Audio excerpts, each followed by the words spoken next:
শুভ সন্ধ্যা বন্ধুরা, আমি সোমশুভ্র আরও একবার তোমাদের সামনে।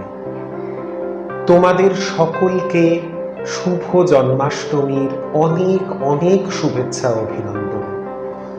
আজ গল্প হলেও সত্যি সিরিজে আমি তোমাদের এমন কিছু ঘটনা শোনাব যার কেন্দ্রে রয়েছে আমাদের গোপাল, আমাদের সকলের প্রিয়, সকলের প্রাণের ঠাকুর শ্রীকৃষ্ণ। তাকে নিয়ে তার ভক্তদের নানান অনুভবের কথা আজ আমি তোমাদেরকে শোনাব। হে গোবিন্দ রাখো চরণে, হে গোবিন্দ রাখো চরণে,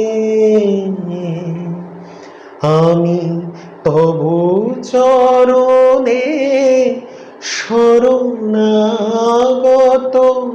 তব চরণে শরণাগত, আশ্রয় দাও আশ্রিত জনে, রাখো চরণে, হে গোবিন্দ রাখো চরণে।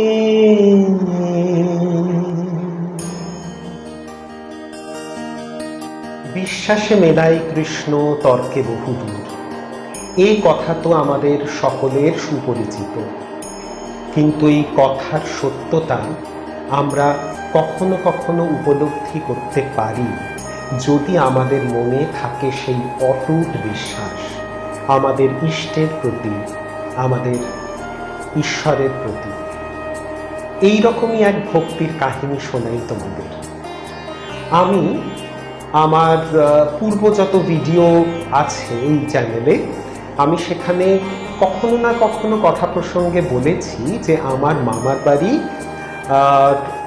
অনেকেই পুলিশ সার্ভিসে ছিলেন, তারা খুব নামকরা একটা পুলিশ ফ্যামিলি। তো আমার দাদু একটি কোয়ার্টারে থাকতেন, সেখানে তার এক বন্ধু, তিনিও পুলিশ সার্ভিসেই রয়েছেন, তার স্ত্রীকে নিয়ে মূলত এই ঘটনা। এই দম্পতি যার কথা আমি বলছি তারা ছিলেন নিঃসন্তান। গোপালই ছিল তাদের জীবনের একমাত্র অবলম্বন। তো এই যে ভদ্র মহিলা, এই পুলিশ অফিসারের স্ত্রী, তিনি গোপালকে ঠিক নিজের শিশুর মতো যত্ন করতেন। তাকে খাওয়ানো, শোয়ানো, স্নান করানো, ঘুরতে বেড়ানো, সমস্ত কিছু গোপালকে কেন্দ্র করে। এখন দেখো, যারা আমরা যুক্তিবাদী, আমাদের মনে এই ধরনের মানুষকে দেখলে কিছু প্রশ্ন কিন্তু আসে যে এই ভদ্রমহিলার কোনো মানসিক সমস্যা নেই তো? এরকম হয় নাকি যে একজন মানুষ সারা জীবন একটি মাটির পুতুল কি একটি পিতলের পুতুলকে নিয়েই পড়ে রয়েছেন? এ কি সম্ভব? তো খুব সঙ্গত কারণেই আমার দিদা এবং তার কিছু বান্ধবী এই মহিলাকে প্রশ্ন করেছিলেন যে দিদি, আপনি যে গোপালকে নিজের সন্তানের মতো করে দেখেন এবং তাকে সেবা যত্ন করেন, তাকে খাওয়াচ্ছেন, স্নান করাচ্ছেন, আপনি কি কিছু ফিল করেন? এটা কি সত্যি যে গোপাল কি আপনার কাছে জীবন্ত, নাকি শুধুই আপনি একটা পূজার একটা প্রক্রিয়ার মধ্যে রয়েছে? এই ভদ্রমহিলা কিন্তু বলেন যে না, আমার কাছে কিন্তু গোপাল জীবন্ত, সে খায়, সে স্নান করে, সে সব কিছু করে, আর 5টা বাচ্চার মতো। দিদারা বলেন তাহলে আমরা কি দেখতে পারি, এরকম কি হয়? বলে হ্যাঁ নিশ্চয়ই, আমি তোমাদেরকে দেখাবো যে গোপাল খায়। দিদারা তো খুব এক্সাইটেড। দিদা এবং তার বান্ধবীরা মিলে একদিন বিকেলবেলাতে, বিকেল নয় দুপুরবেলাতে, একদিন দুপুরবেলাতে তার বাড়িতে গিয়ে হাজির, যেই সময় গোপালকে ভাত খাওয়ানো হবে। তো দিদারা তো গেছেন, এই ভদ্রমহিলা দিদাদের সামনে সুন্দর করে ভাত পরিবেশন করে তরি তরকারি দিয়ে গোপালকে পরিবেশন করেছেন এবং তার উপরে দিয়েছেন একটা এত বড় মাখনের দলা, একটা মাখনের টুকরো। সেই টুকরো ভাতের ওপর দিয়ে তিনি ঘরের দরজা বন্ধ করে আমার দিদা এবং তার বান্ধবীদের সঙ্গে বাইরের ঘরে বসে খানিকক্ষণ গল্প করলেন। খানিকক্ষণ পরে বললেন, চলো দেখে আসি, মনে হয় গোপালের খাওয়া হয়ে গেছে। দিদারা তো খুব কৌতূহল নিয়ে সেই ভদ্রমহিলার সঙ্গে তার পিছে পিছে সেই ঠাকুর ঘরে এলেন। ঠাকুর ঘর যেমন মানুষের হয়, একটি মাত্র দরজা, ওই দরজাই খোলা হয়, ওটাই বন্ধ হয়, ওই একটি মাত্রই ঢোকা এবং বেরোনোর পর। সেই মুহূর্তে দুপুরবেলায় বাড়িতে আর কেউ কিন্তু উপস্থিত ছিল না। যখন দরজা খোলা হয়, দিদারা অবাক হয়ে বিস্ফারিত চোখে দেখেন যে ভাত তরি তরকারি তো একই রকম রয়েছে, কিন্তু ওই যে মাখনের টুকরো, সেই মাখনের টুকরোর ওপর স্পষ্টত 3টি আঙুলের ছাপ, খুব গভীর ছাপ, যেন মাখনের টুকরোর ওপর থেকে কেউ চেঁচে কিছুটা মাখন নিয়ে গিয়েছে। একদম স্পষ্ট মানুষের আঙুলের ছাপ। দিদারা অবাক হয়ে সেদিন প্রত্যক্ষ করেছিলেন যে তার মায়ের সম্মান রক্ষার্থে গোপাল প্রমাণ রেখে গিয়েছিলেন যে তিনি জীবন্ত, তিনি আছেন। তাকে ভালোবেসে ভক্তি ভরে যত্ন করে তাকে প্রসাদ দিলে তিনি তা গ্রহণ করেন। আমার দ্বিতীয় গল্পটি আরেকজন ভদ্রমহিলাকে নিয়ে। তিনি আমার এক ছাত্রীর মা। আমি বেশ কিছু বছর আগে শিয়ালদা অঞ্চলে একটি বাড়িতে যেতাম একটি ছাত্রীকে স্পোকেন ইংলিশ শেখাতে। তাকে আমি লেসন্স দিচ্ছিলাম স্পোকেন ইংলিশের উপর। গিয়েই আমি বুঝতে পারি যে এই ভদ্রমহিলা অত্যন্ত ধর্মপ্রাণা এবং গোপালের একনিষ্ঠ ভক্ত।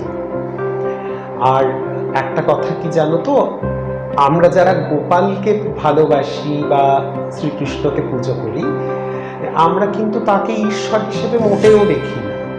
আমরা দেখি তাকে আমাদের ঘরের ছেলে হিসেবে, আমাদের বাড়ির সদস্য হিসেবে। এই ভদ্রমহিলাও ঠিক তাই। মাতৃভাবে তিনি গোপালকে যত্ন করতেন, গোপাল সেবা করতেন। তিনি একটি গল্প আমাকে বলেছিলেন। তার বাড়িতে একবার কারেন্ট অফ করেছে। আগেকার দিনে আমরা দেখেছি ভীষণভাবে লোডশেডিং হয়ে যেত, অন্ধকারে নিমজ্জিত থাকতো গোটা শহর। তো খুব গরম, তারা সকলে মিলে ছাদে গিয়ে চাটাই পেতে সবাই শুয়েছে। ফুরফুরে হাওয়া দিচ্ছে গ্রীষ্মকালের, সেই হাওয়ার মধ্যে চোখটা জুড়িয়ে এসেছে, সবাই ঘুমিয়ে পড়েছে। ঘুমিয়ে পড়ার বেশ কিছুক্ষণ পরে ভদ্রমহিলা মনে হলো তার চোখে যেন কেউ জলের ঝাপটা দিল। তিনি সঙ্গে সঙ্গে চোখ খুলেছেন এবং দেখছেন সত্যি তার চোখে মুখে জলের বিন্দু রয়েছে, তার চোখে মুখে জল, কেউ একটা তার চোখে ছাট দিয়েছে জলের। এবারে তিনি দেখছেন আর তো কেউ নেই ছাদে। যারা ঘুমোচ্ছিলেন তারা সবাই কখন উঠে চলে গেছেন, কখন কারেন্ট এসে গেছে, সবাই ঘুম চোখে চলে গিয়ে যে যার ঘরে ঘুমিয়ে পড়েছে। এই ভদ্রমহিলাকে কেউ ডেকে দেয়নি। আর ভদ্রমহিলা তো অগ করে একা একা ঘুমিয়ে চলেছেন ছাদের উপর। এই রকম সময় কেউ একজন তার চোখে জলের ছাপটা দিয়ে তার ঘুম ভাঙিয়ে দিয়েছে। ভদ্রমহিলা তো খুব অবাক বিস্মিত হয়ে মাদুর নিয়ে, বালিশ নিয়ে তার ঘরে ঢুকেছেন। ঢুকেই তার প্রথম চোখে পড়েছে তাদের কুলুঙ্গিতে রাখা গোপালের মূর্তির ওপর। কি দেখছেন জানো? যে গোপালের পাশে একটি বোতলে গঙ্গা জল থাকত। সেই গঙ্গা জলের বোতলটি উল্টে পড়ে আছে, আর গঙ্গা জল থেকে গড়িয়ে গড়িয়ে পড়ছে জল মাটিতে। দেখো, বিশ্বাস করলে এ গোপালেরই কাজ, আর যদি বিশ্বাস না করো তাহলে তো অনেক যুক্তি তর্ক, অনেক কাটাকুটি, অনেক বিশ্লেষণ করতে হয়, কিন্তু উত্তর পাওয়া যাবে কি? একজন মহিলা ঘুমোচ্ছেন, তার চোখে মুখে জলের ছাঁট কে দিল?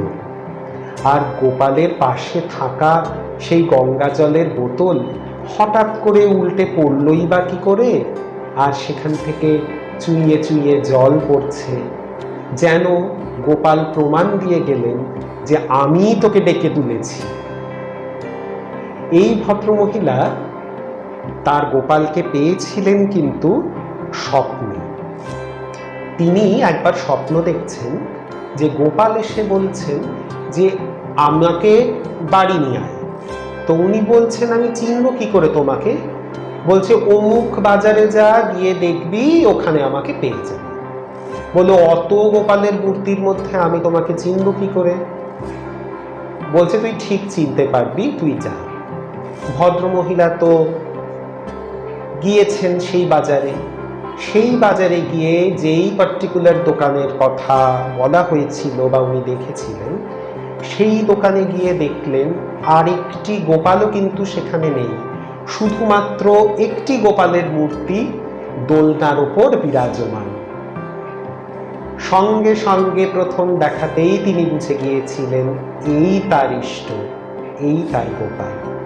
এইভাবেই গোপাল তার মায়ের হাত ধরে এই বাড়িতে প্রবেশ করেন।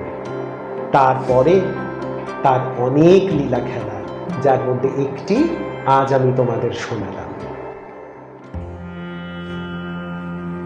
আমার এবারের গল্পটি আমার নিজের জীবনের।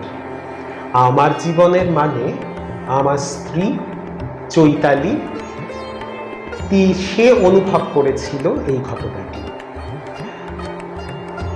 আমাদের দোতলা বাড়ি, আমরা দুটি মাত্র প্রাণী। বারবার করে নিচের তলায় দরজা খুলতে যেতে হয়, অতিথি এলে তাদের আপ্যায়ন করতে হয়, কাজের জন্য কেউ যদি বাড়িতে আসেন তখন তাকে দরজা খুলে দিতে হয়। এই জন্য আমি কাজে বেরিয়ে যাওয়ার পর আমার স্ত্রী চৈতালি নিচেই থাকে। ও সারাদিনটা নিচের তলাতেই থাকে, ওখানেই সে কাজকর্ম সেরে নিচের খাটেই একটু বিশ্রাম করে নেয়, একটু জিরিয়ে নেয়। তারপর বিকেলবেলায় আবার আমি এলে আমরা যথারীতি ওপরে উঠে আসি এবং বাকি কাজকর্ম করি। তো এরকমই এক দুপুর বেলাতে আমার স্ত্রী চৈতি খুব খেটে খুঁটে শুয়েছে খাটের উপর। শুয়ে যথারীতি চোখটা একটুখানি লেগে এসেছে, একটু ঘুমিয়ে পড়েছে। কিন্তু নিচের ডিভান কি হয়, ডিভানগুলো তো খুব বড় হয় না, ঠিক প্রপার তো খাটের মতো হয় না। কাজেই ও এমনভাবে শুয়েছে যে একটুখানি যদি ও পাশ ফেরে তাহলে কিন্তু ও গড়িয়ে ডিভান থেকে নিচে পড়ে যাবে, আর পড়ে গেলে ভীষণ বিপর্যয়। ও কিন্তু সেটা ঘুমের মধ্যে খেয়াল করেনি। ঘুমের মধ্যে এপাশ ওপাশ করতে করতে ও তো সেইভাবেই শুয়ে আছে, প্রায় একদম ডিভানের ধারে ও চলে এসেছে। ও বলছে ঘুমের মধ্যে আমি অনুভব করলাম একটি কচি হাত, বাচ্চার হাত, অনুভব করা যায় ছোট হাতের পাতা, নরম হাতের পাতা, একটি কচি হাত আমার পিঠে সজোরে এরকম ধাক্কা মারল, আমাকে যেন একটা চড় মারল পিঠে, সচেতন করে দেওয়ার জন্য। বলে আমি একদম আমার সঙ্গে সঙ্গে ঘুমটা ভেঙে গিয়েছে। ভেঙে গিয়ে ও রিয়েলাইজ করছে যে একদম খাটের কিনারায় ডিভানের কোণে চলে এসেছে, মানে আর একটু যদিও নড়াচড়া করে ও ডিভান থেকে সঙ্গে সঙ্গে পড়ে যেত। খেয়ে তাহলে জাগিয়ে দিল। এবং ওই ছোট্ট কোমল শিশুসুলভ হাতটি কার ছিল? কি বলবো বলো, কি ব্যাখ্যা দেব? আমাদের কাছে তো এর একটাই উত্তর, যে আমাদের গোপাল সোনা সেদিন তার মাকে পড়ে যাওয়ার হাত থেকে রক্ষা করেছিল। এছাড়া তো আর কোনো ব্যাখ্যা তোমাদেরকে আমি দিতে পারবো না। গোপালকে আমরা আমাদের সন্তান বলে মানি। আমাদের সমস্ত কাজে, আমাদের সমস্ত কিছুতে আমাদের গোপাল আমাদের সঙ্গে রয়েছে। এই বিশ্বাস নিয়ে জীবনের পথে চলি। কেন এই বিশ্বাস, কেন এই অনুভূতি, কেন এই অনুভব, খুব এক্সপ্লেন করে, খুব বিশদে তো তোমাদেরকে আমি বলতে পারবো না। আমি শুধু জানি যে তিনি আছেন, তিনি থাকেন, তিনি আমাদের রক্ষা করেন। আরও এক জন্মাষ্টমীর গল্প তোমাদের করি। কয়েক বছর আগে, আমার ঠিক মনে নেই, খুব সম্ভবত 4 কি 5 বছর আগে এক জন্মাষ্টমীতেই ঘটেছিল এই ঘটনাটার যেখানে ঘটে সেটা হচ্ছে আমাদের এই ঠাকুর ঘর। এই ঘরেই ঘটেছিল। বিশেষ কিছু না, জন্মাষ্টমীর দিন সকালবেলায় আমার এই ঘরে অসম্ভব সুন্দর, অসম্ভব, সে আমি তোমাকে বলে তোমাদেরকে আমি বর্ণনা করতে পারবো না, অগরুর গন্ধ। সেটা কি অপূর্ব অগরুর গন্ধ, আমি তোমাদের কি বলবো। এবং গন্ধটা বারবার আসছে এবং চলে যাচ্ছে, আসছে এবং চলে যাচ্ছে। ঠিক মনে হচ্ছে কেউ যেন অগরু তার গায়ে দিয়ে কেউ যেন একবার ঢুকছে, একবার বেরিয়ে যাচ্ছে। আর আমার ঘরে কিন্তু একটা ফোঁটা অগরু বা একটা ফোঁটা অন্য কোনো জাতীয় সুগন্ধি সেই সময় আমার এই ঠাকুর ঘরে কি আমার বাড়িতে কিন্তু ছিল না। আমি খুব অবাক হয়ে যাই গন্ধটা পেয়ে। ফুলও কিন্তু তখন কেনা হয়নি, আমি ফুল কিনতেও তখনও জানি। মানে একদম ঠাকুর ঘর পরিষ্কার, কোনো ফুল নেই, কোনো সেন্ট নেই, আগরবাতি জ্বলছে না, একদম পরিষ্কার। সকালবেলা ধরো ওই 8:30 9টা এরকম টাইম।